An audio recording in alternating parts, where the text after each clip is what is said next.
All right, good evening, everyone. It's late. It's 10:33 on a Friday. We're going to be seeing how this works. We're going live on 4 platforms today: Facebook, Periscope, YouTube, and our own platform on vashiva.com. Let's see how that's looking. Let's go check this out. Jen, has it started? I think it'll take a couple seconds, right? Let's see. Okay, looks like we're going to go live. There we are. Okay. All right, we're on multiple platforms. All right, good evening, everyone. I know it's a little bit late. We are, by the way, if people want to check out, we're actually streaming on our own platform. And I'll put that in there. Jen, are you going to put it out there for people? People can also go to vashiva.com/video if people want to go there. So Jen's going to also be putting it up on the banner. Yeah, people want to go to vashiva.com/video. This is our beta launch, a very early beta launch of where people can see our video live right on vashiva.com/video. So if you don't like YouTube, if you don't like Facebook, if you don't like Periscope, obviously racist Jack Dorsey at Twitter, who basically hates black people. That's what we found out, even though he gives money to Black Lives Matter, but he doesn't like strong people of color coming up and exposing him. He shut me down off Twitter.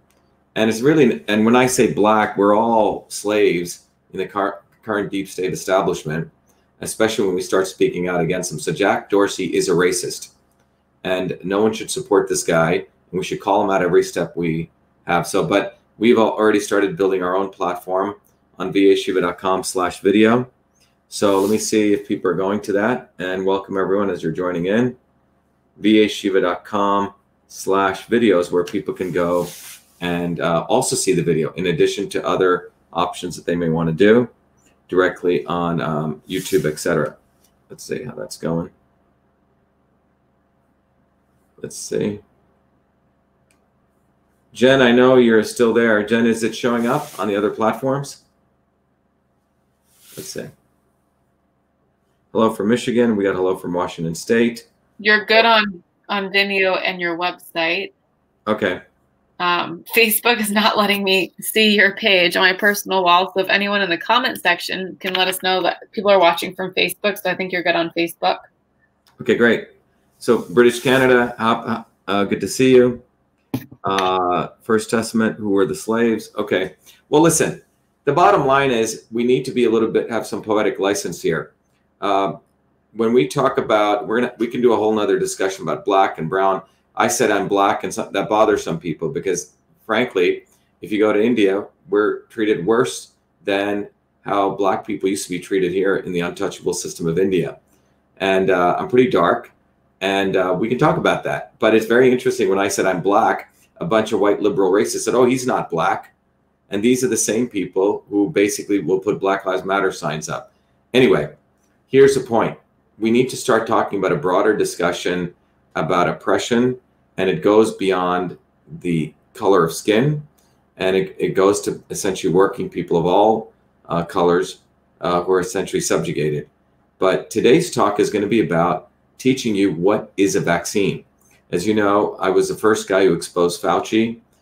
First guy wrote to Trump and told him that he should really be pushing vitamin D3 and C, etc. Had Trump listened to me, he would be in a much better situation right now. He got very bad advice from some of his counselors like Fauci and probably others. And it's unfortunate because he is a disruptor and he's anti-establishment. And he had an opportunity at that point, if he had listened, to ensure that our economy was not destroyed. We could have saved a lot of jobs. And it's very, very important in life to figure out who you listen to. You know, one of the most important things is who do you get advice from? And so what we're going to talk about is what is a vaccine. My goal today is people are joining. We have 500 people there with people joining. Hey, Jen, are you still there? Jennifer?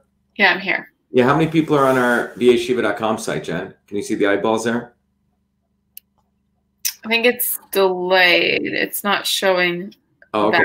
Now. All right. But anyway, you can also go to vashiva.com VA-Shiva.com/video if you want to see the video. Okay, VA-Shiva.com/video. This is our first beta launch. It may not be perfect, but we are testing this. Anyone online, can you see us on VA-Shiva.com/video? You can't comment. Oh, I'm getting feedback from Jen. So let's start talking about vaccines. So today we are going to have a discussion about vaccines. And many of you know we are still moving forward our campaign for Shiva for Senate. We're doing it as a write-in. And those of you who want to just get a quick update on the campaign, you can go. Anyone can go right to this website right here, ShivaForSenate.com. Let's bring it up so everyone's aware of what's going on. We're writing in. What that means is, as we know, election fraud took place in Massachusetts, as I talked about yesterday with Young Pharaoh, and it was quite blatant. We have numbers that are not adding up. There's more votes than voters. But this is how these people, the arrogance of these people knows no bounds. But we are not backing away. Our movement for truth, freedom, and health now escalates to a write-in campaign.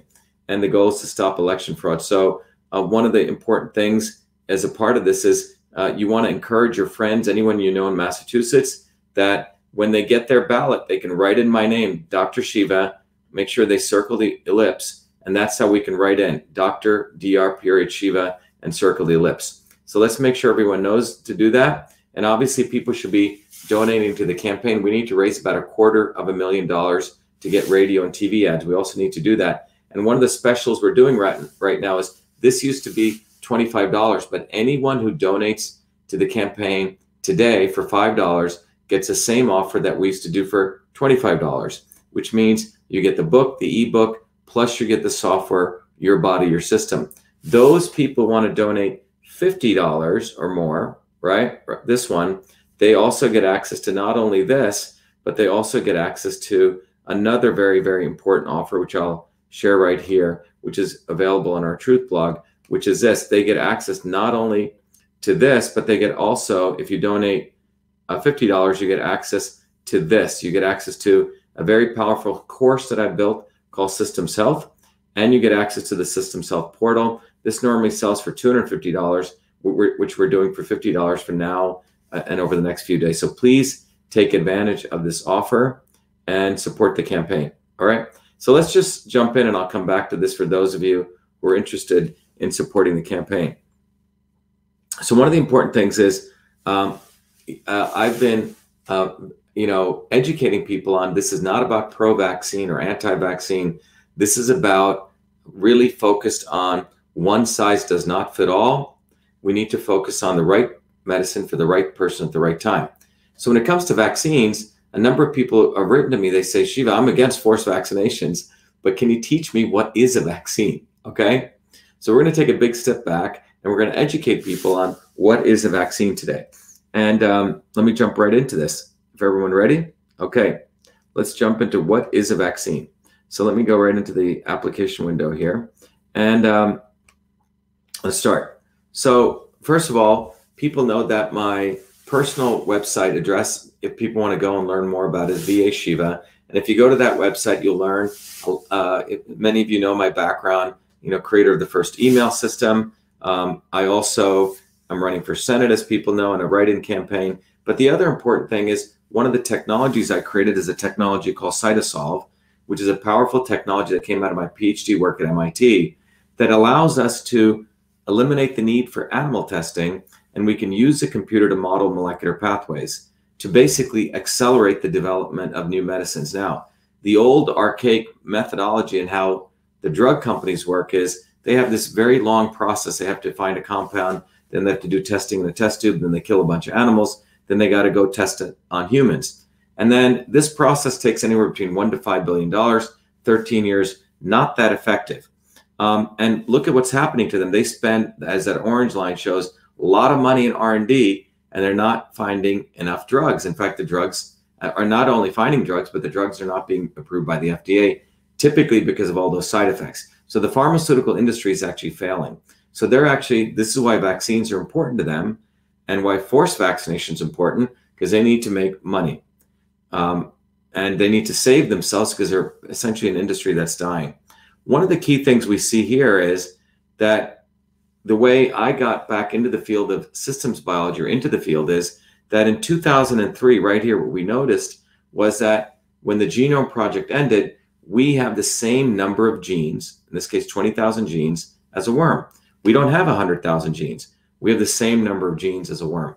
Why is that important? Because what that means is genes are not what makes us who we are. Just because a worm has 20,000 genes and we have 20,000 genes, the thought was, well, we should have the complexity of the human being should mean that we have more genes. Well, we have the same number of genes. So this led into a field called systems biology, which said if we want to understand the whole human being, it's not just the genes who make us who we are, but the genes, the proteins, all the different things that occur in the cellular processes, etc.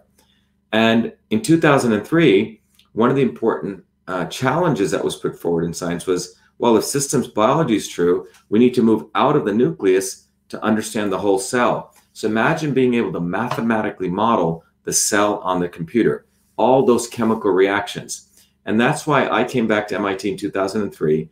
And what I recognized was that this little diagram on the left represents one set of biological reactions, biomolecular reactions, which could be a small piece of, let's say, cancer, a small piece of Alzheimer's. And these were starting to become models. And what I said was, imagine if we could take systems of these small molecular pathways and create a technology which allowed us to connect systems of models so we could model very complex functions. And that led to the development of CytoSolve. So CytoSolve, it really enables truth, freedom, and health, because it's a technology that helps us look at the vast amounts of literature, instead of cherry picking, organize them, extract out the molecular mechanisms, connect them together. So one of the first papers I wrote to validate this was about this, but fundamentally CytoSolve allows us to look at all the literature, extract out the molecular mechanisms in any field, integrate them together, and literally start modeling very complex diseases. So that's really CytoSolve. And I can do a whole talk on it, but CytoSolve is a foundation of what we're going to be using to really understand vaccines.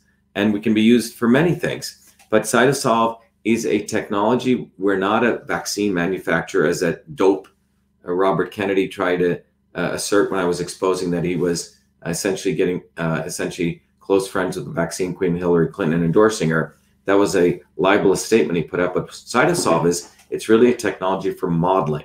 Okay, we can model very complex phenomena on a computer, very similar to how we build airplanes, right? We don't just throw a pilot in a plane and say, good luck. We do all the modeling on the computer to eliminate all the mistakes. And so using CytoSolve, we're able to understand complex interactions. So for example, if you take something like curcumin, which is a molecule that we know has profound effects in lowering inflammation, these are all the molecular reactions which curcumin's been involved, which we extracted from all those papers. Then we're able to mathematically model it. Similar with resveratrol, a different chemical. And then we're able to see what happens when you mix both of them together. Well, you'd have to test this on animals before CytoSolve. Here, we can literally do it on the computer. So here I can create a simulation of inflammation. That's what this number 0.15 means. I don't give any curcumin, any resveratrol. We have high inflammation. Then I just give curcumin, 5 units. Look at this, the inflammation drops. I just give resveratrol, that too drops. But then I can do combinations, 3 units of curcumin, 2 units of resveratrol, and look at what happens.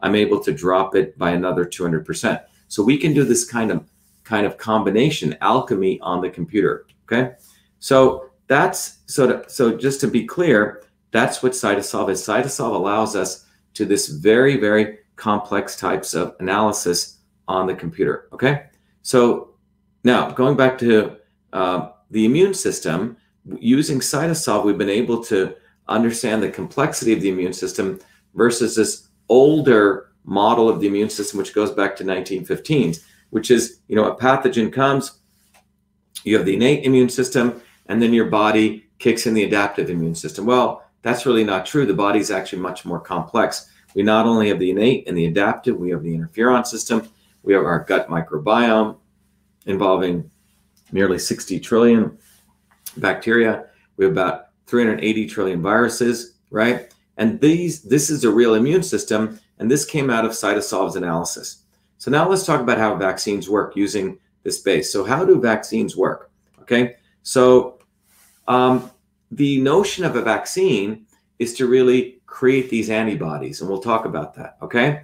But this series I'm going to do, as many people know, in March I did a bunch of videos that just went viral. Tens of millions of people are absorbing them. And then I got involved in the election campaign, and Twitter and all these companies got so afraid of my campaign. Frankly, they're racist, right? Again, they don't want to see someone coming bottoms up. They're racist against a human race. That's my definition of racism. They're racist against working people who come bottoms up. So these racists have been throttling us. So as Jennifer just shared, we've also launched our own video channel. You can go direct to vashiva.com/video if you're having any problems. But anyway, what I'm going to come back now and start educating people on the science side. Our campaign's moving well. We've started exposing election fraud. We exposed Fauci, but we're going to go back to the foundations of truth, freedom, and health. So what is a vaccine? So what are vaccines? So let's talk about that. What is a vaccine and how do vaccines work? Okay. So first of all, what are vaccines? Well, they're meant to be the propaganda as their preventive measure. And if you read the literature, it basically says vaccines train the immune system to recognize pathogenic microbes, and they cause what's called a secondary immune response. If you go to this diagram, you get a pathogen, your initial immune system tries to take it out, right? With the Marines, as I've called. And if that fails, then it goes to your adaptive immune system, which is like a sharpshooter, which creates these antibodies. So what vaccines are, they're the secondary response, the adaptive. They're not a cure. And they work through quote unquote herd immunity. That's the concept that they sell us on. And vaccines are available against viruses, bacteria, fungi, protozoa, as well as parasites. What's in a vaccine? Okay.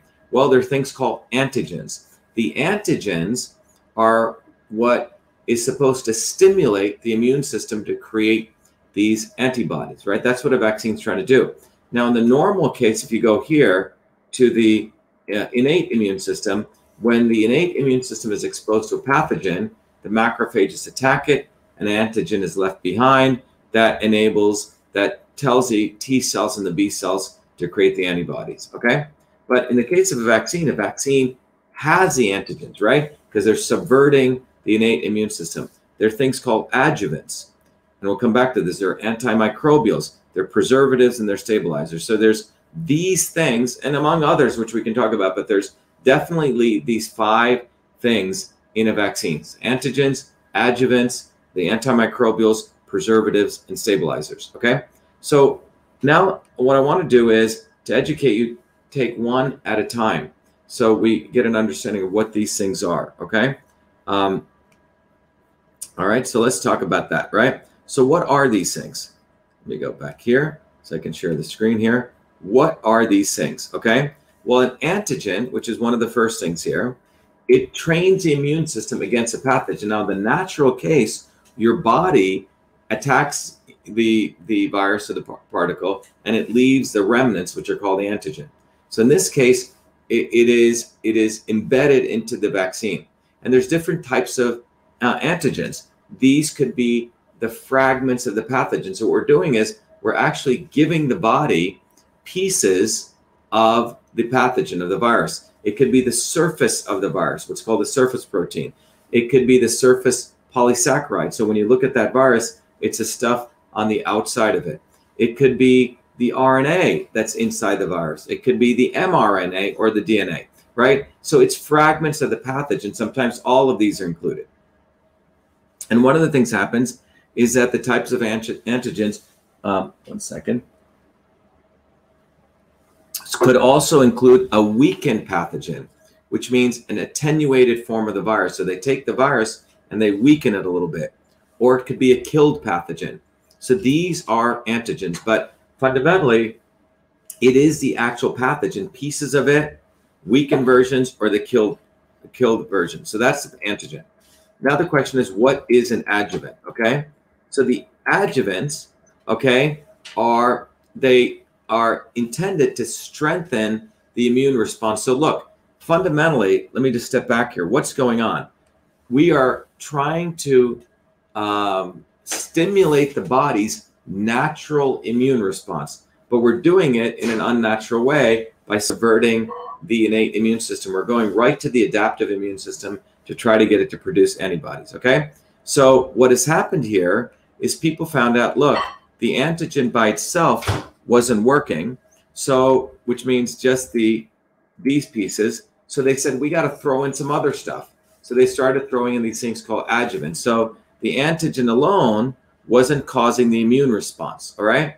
The antigen alone wasn't causing the immune response. So then people said, let's mix the antigen plus an adjuvant. So antigen plus an adjuvant. So if these little red dots are the antigen, these circles represent the adjuvant. And the idea was the adjuvant would also stimulate or irritate the immune system to create an immune response, which is to boost the T cells, which are in the adaptive system, you know, those Navy sharpshooters, and increase the helper T cell functions. And here are the commonly used types of antigens: aluminum hydroxide, aluminum phosphate, okay? So in today's talk, I'm not going to get into the HPV vaccine and all the stuff some of you may be aware of, but I just want to do this education of you. So basically, the vaccine contains the antigen, and now we're talking about the adjuvants, right? So the adjuvants are things like aluminum hydroxide, and these are and there's others, and aluminum phosphate. So now you have the antigen and the antigen plus the adjuvant, and the idea is that this combination will elicit an immune response. They also add, third thing they add to vaccines are antimicrobials, okay? So the antimicrobials, it's important to understand, the antimicrobials are added to basically, because look, these things the vaccines themselves in their creation can have microbes in it or bacteria or other kinds of things. They too can get infected. So the idea is, can we add things to protect the vaccine itself? So they started adding things called antimicrobials, and they're used in the production of vaccines to prevent bacterial growth and fungal growth. Now, they're removed during the vaccine purification, but clearly traces remain. So the vaccine unit is going through a process. So they add these antimicrobials during the process, and then they purify them, but clearly traces remain. And here are the commonly used types of antimicrobials: gentasamine, okay, tetracycline, neomycin, streptomycin, polymyxin B. And there's obviously others, but basically you're adding the antimicrobials in addition to the adjuvant, in addition to the antigen, which is the dead version of the pathogen, or a attenuated version, all the different parts of it, okay? Number 4 is preservatives are added. And the preservatives are used in the production of vaccines to prevent not only microbial growth, but to increase the shelf life of vaccines, right? So remember, pharmaceutical companies are selling it.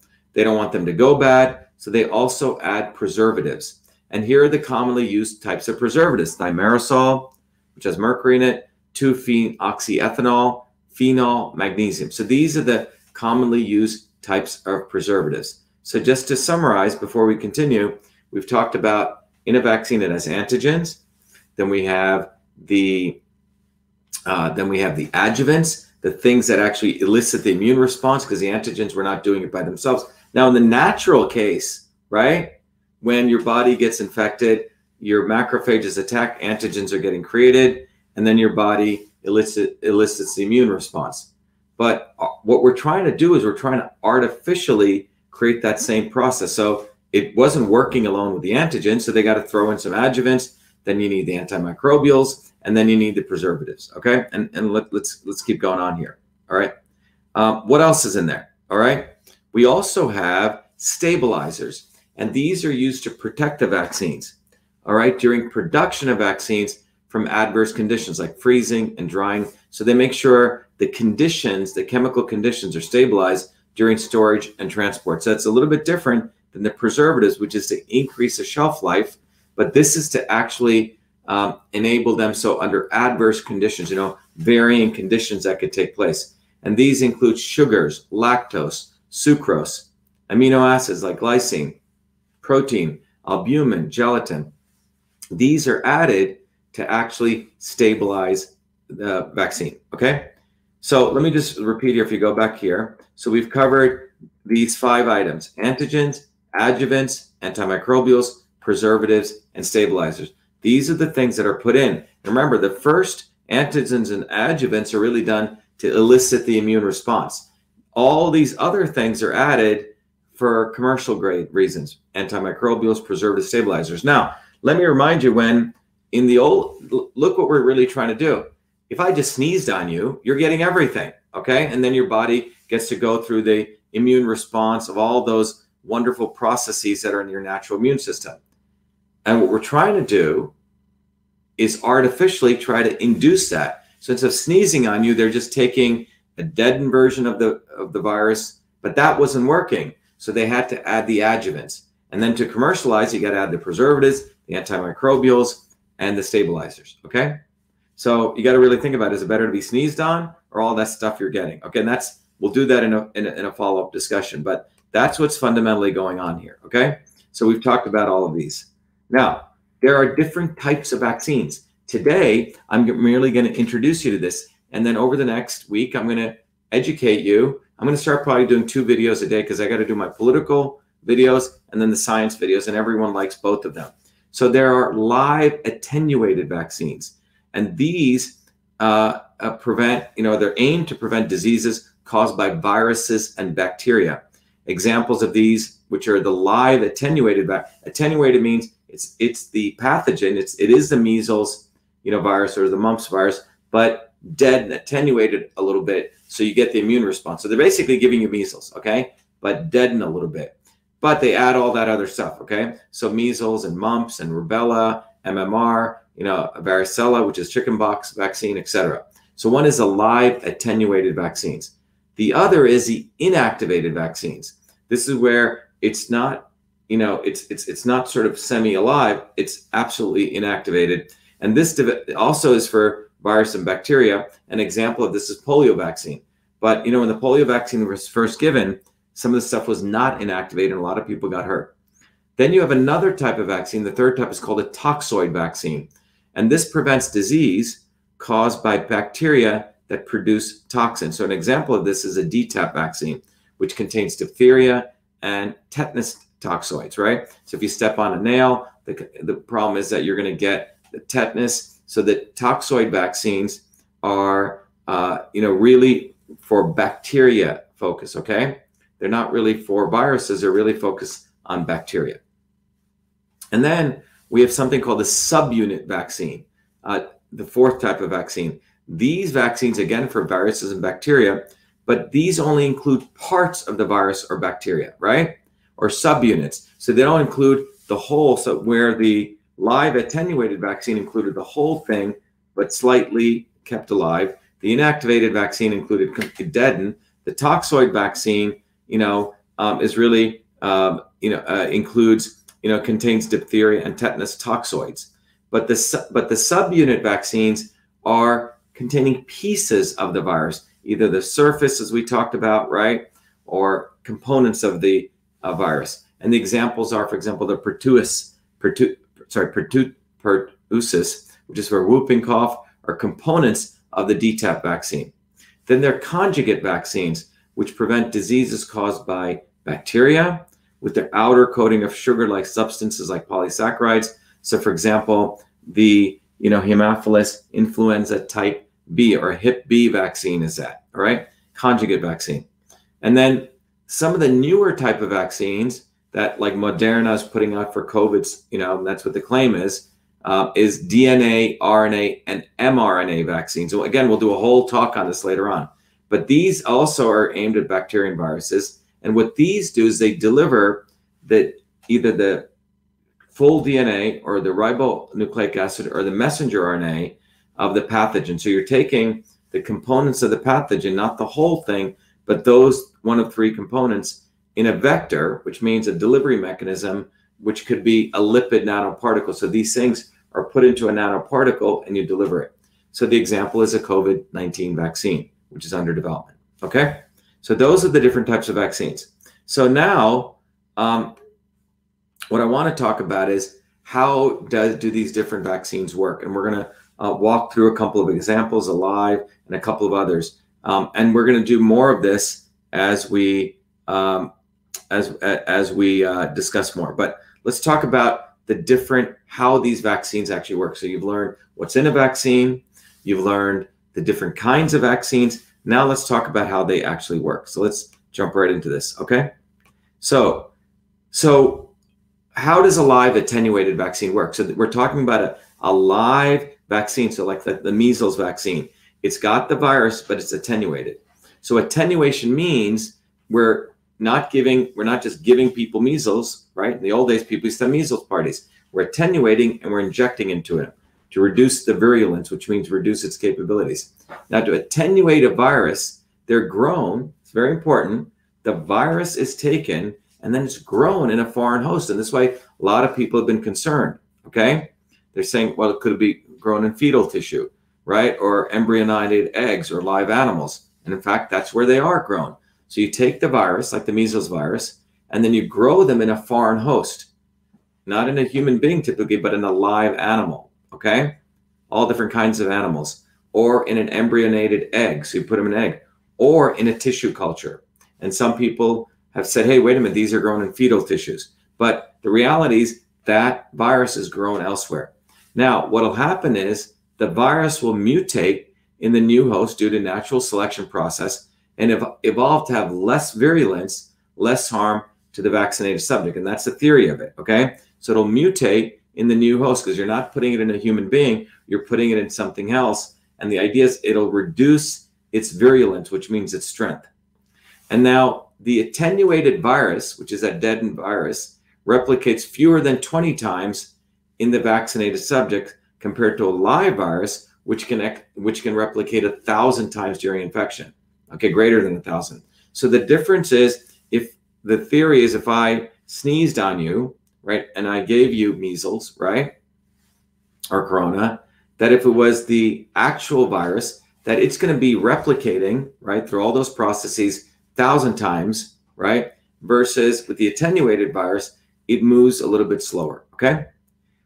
So how does a live attenuated virus work relative to exposure to the attenuated pathogen? So typically you're taking the virus or the bacteria, which is attenuated, which was, remember, grown in something else, and then you're injecting it into a human being, which has all those other, we talked about antimicrobials, adjuvants, stabilizers, as well as the preservatives. And when that goes in, right, your host immune system, which is you, the white blood cells in you are triggered to produce antibodies. So they recognize it. So these little blue structures represent your white blood cells, right? And inside the white blood cells, that's what these are. And inside them are these antibodies, which are produced to fight this pathogen, which is the antigen, which is bound to all those other stuff. So these start getting created, these blue or greenish blue things, okay? So what you've done is the host immune response is to create those things in the white blood cells, okay? Now, if the patient encounters disease later, okay, so now you've created these antibodies. The antibodies are there to neutralize the invading cells, right? So you get exposed to this. Later on, you get measles. The antibodies are there to go destroy that pathogen, okay? So that's the thing. So you give the attenuated version, your body creates these antibodies, and then the antibodies can be used to fight in the future when those come, all right? Now, here's a summary. That vaccines, the idea here is they've been used as a preventative measure for infectious diseases. Vaccines work by training the immune system to recognize a pathogen and create antibodies for future infections. And a large portion of the population, the claim is, needs to be vaccinated for vaccines to be effective. So the goal is you have to vaccinate a lot of people, according to this theory, right, to be effective. Now, the adverse events with vaccination, although observed, are often overlooked to create herd immunity, right? So the point here is that people are saying, well, let's vaccinate as many people as possible. And yeah, if some people get hurt, that's okay, because we're creating herd immunity, which is creating these antibodies, all right? Now, that's really today's summary. So when you want to really think about it, let me go back to, I want to go back to my slide here that I used to really educate you on the immune system. So we'll come back to this.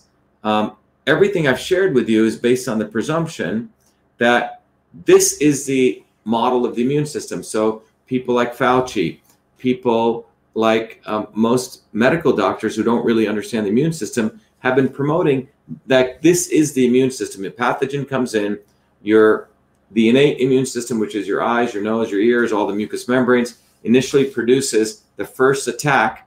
And after this, where the antigens are resultant, then your body tries to create the antibodies. And the goal of vaccines is to come right here, subvert all of this and do this. But the reality is the immune system is far more complicated, as I've shared. So you're coming over here into just the blue box on the right, trying to create antibodies, forgetting that those things may have effects on the microbiome, the virome, and the interferon system, and the gut-brain axis. And we'll talk about that more.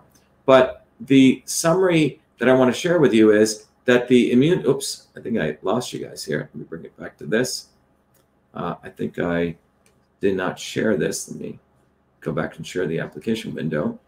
Okay, so here, what I wanted to share was in summary, if people missed it, let me go back to the summary slides. So the summary, what I was sharing here was that the vaccines, the claim is they're used for prevention, but the key thing is people are willing to ignore the potential and the observed adverse effects because we want to vaccinate everyone to create these antibodies, okay? But as I've shared, the reality is, as you see in the slide right here, is that the immune system is far more complex. There's a lot of other things going on that we need to be concerned about.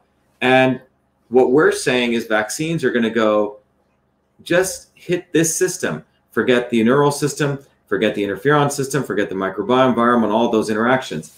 And we do know that people are experiencing neural inflammation.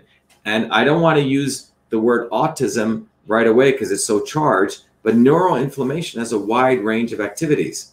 And we'll talk about that more. But today's talk was to give you a very simple discussion, which many of you may not have known, but now I'm arming you with knowledge to let you know the vaccine has not just the antigen, which is supposed to elicit the immune response. It wasn't working, so they had to add the adjuvants. And then they had to add the stabilizers and the preservatives and the antimicrobials. The vaccine is trying to mimic nature. And to me, I really view a vaccine like processed food, okay? Why not eat, the apple or why not eat the whole food versus, eating Cheerios or eating the stuff that has, so they try to take the original food, dry it out. It's all the stuff that's not in the produce section, but it's all the stuff that you see in the box section. And that's what we're doing here. Instead of getting sneezed upon, instead of having a healthy immune system and getting exposed, they're saying, we don't want to expose you. That's too dangerous. We're going to vaccinate you. But the vaccine itself, they're trying to simulate nature. And that's what I hope you've learned today. All right. We're trying to simulate nature. No different than simulating nature. If you go to the store and you see all those processed foods versus eating natural whole foods, or for that matter, being sneezed upon or being exposed so your body naturally produces herd immunity. And that's the path that I proposed back originally. And I wish the president had listened to me and not shut down the whole economy. I wish we had isolated those people who were truly, had, pre-existing conditions, the elderly, given them support, put the people on vitamin C, and all of us should have been back to work and building our herd immunity. And I said that back, we exposed Fauci, and hopefully this understanding of vaccines will let you see that we're trying to essentially artificially create something when we should be boosting our immune system, which we've talked about. Let me see if there's any questions here. Jen, are there any questions people have? Some fool is saying that I'm promoting vaccination, and this is probably the same fool who works with Robert Kennedy. No, we're not promoting vaccination, foolish fellow. What we're saying is that vaccines are mimicking nature, and the reality is that they want to avoid the adverse reactions, all right? So this fool is going to be deleted, all right, for saying something so foolish. All right, goodbye. Sorry, we don't like foolish people here. Okay, goodbye. All right, next person here. Did this make sense to everyone? Yeah. All right. Any questions? Jen? All right. All right, everyone. So there you go. So we will be doing, I'm going to take each vaccine for you, and I'm going to walk you through that. I'm going to walk you through the hepatitis HPV vaccine, the hepatitis 1 vaccine. You're going to learn, and you're going to be armed with truth. But the bottom line is, it's not pro-vaccine or anti-vaccine, as we've talked about. The issue is, it's about, the right medicine for the right person at the right time. And as I've shared, the goal is to boost the immune system. That's what we should really be focused on. Because if you look at what's in these vaccines, they're trying to mimic nature.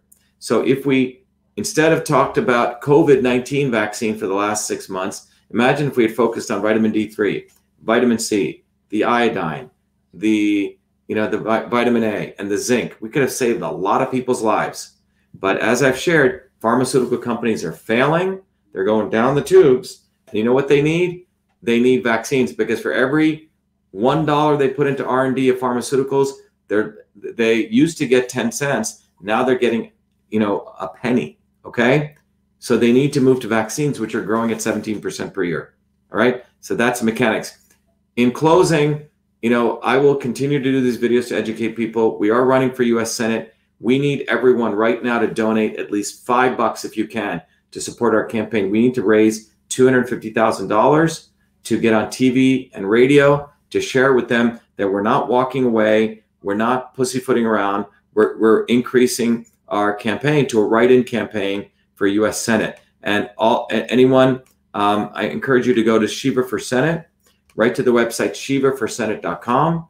Donate $5 to the campaign. As I mentioned, you get the ebook between now and the next few days. It's not, which used to be $25. You get it for $5.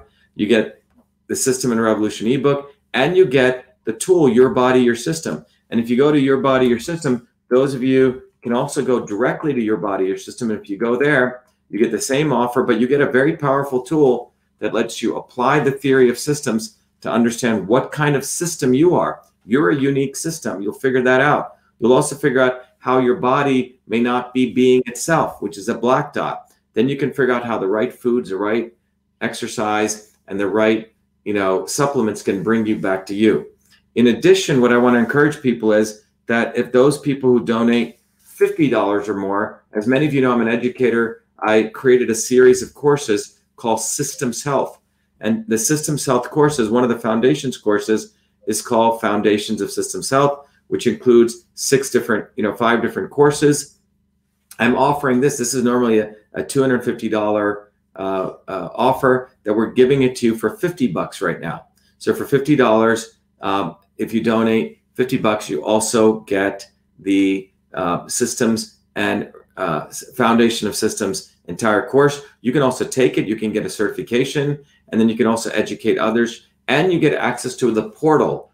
It's called the Systems Health Portal. So please take advantage of it, because I want to train all of you to understand what systems are. That's what this is really about. We want to understand the systems of political systems, of voting systems, of electoral systems, of vaccine systems, medical systems, etc. And once we understand that, it's going to be very hard for the establishment to, frankly, fool us. So that's what I want to share with you. So please take advantage of these offers. Okay. Let me go back here, back to StreamYard, and there you go. All right.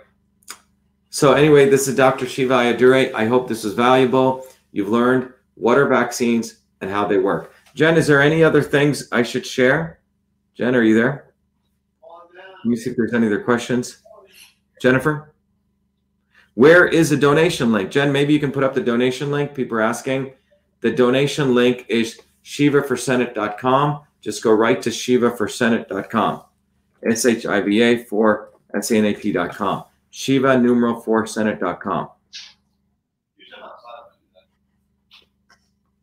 Okay.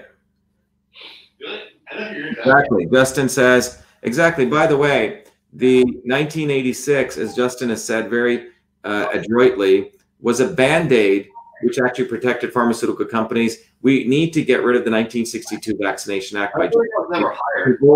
It's an old act. It was based on fake science and old medicine, old knowledge of the immune system. Anyway, thank you, Justin. Anyone else here? You're welcome. Thank you. You're welcome. By the way, let everyone know, we're going to be teaching people more science again, like I did in March, April, May, because we got to gear up for the quote unquote second wave and how to fight them. Thank you. Be well.